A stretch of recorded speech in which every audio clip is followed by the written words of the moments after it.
রাধা রানী বলছে জানো ললিতা,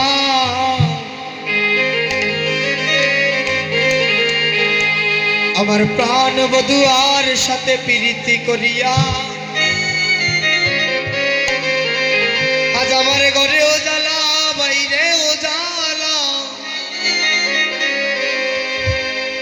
আমি যদি আগে জানতাম ওই কালিয়ার সনে প্রীতি করতাম না রে, যে জন্য ওই কালিয়ার প্রেমে পড়েছে, যে জন অন্তর নিদ্রাণু ভক্তি দিয়ে ভগবানকে ভালোবেসেছে, দেখবেন তার ঘরেও জ্বালা বাইরেও জ্বালা।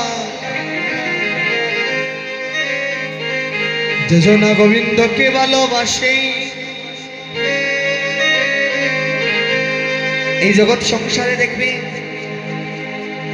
এই জগতে এমনও মানুষ আছে ভগবানকে ভালোবেসে তার মান কুলমান তার দেয়া সবকিছু গোবিন্দ চরণে সমর্পণ করে দিয়েছে।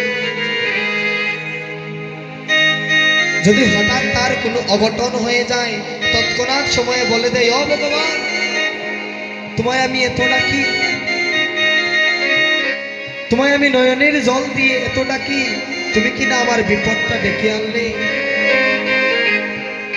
একটা জিনিস মনে রাখবেন মা, যারা গোবিন্দকে ভালোবাসে, এই যে দেখুন আমার দাদা নয়ন জলে কাঁদছে, আজ এই অঙ্গনে সবাই নয়ন জলে ভগবানকে ভালোবাসেনি বিদায় খাচ্ছে। যদি ভগবানকে ভালোবাসতেন না এই অঙ্গনে বসে থাকতেন না। ভগবানের প্রতি কত অনুরাগ কত ভালোবাসা ধীরাই তাকে আগত। আসরে আসার পূর্ব সময় আমাকে গিয়ে বলেছিলেন, ভাই ধীরাই থেকে এসে গোবিন্দকে ভালোবাসে ভালোবাসে তারাই তো এই জগতে প্রকৃত সুখী হয়ে যায়। ভক্তগণ সুধীজন, ললিতা বলছে ওর আমি, তুমি যে নয়নের জলে কাঁদছ, তুমি কি এমন রূপ দর্শন করেছ? তুমি ওই রূপের কথা বলো, তুমি যদি রূপের কথা না বলো, তুমি যদি না বলো কেমন করে জানবো তুমি কি দেখেছ?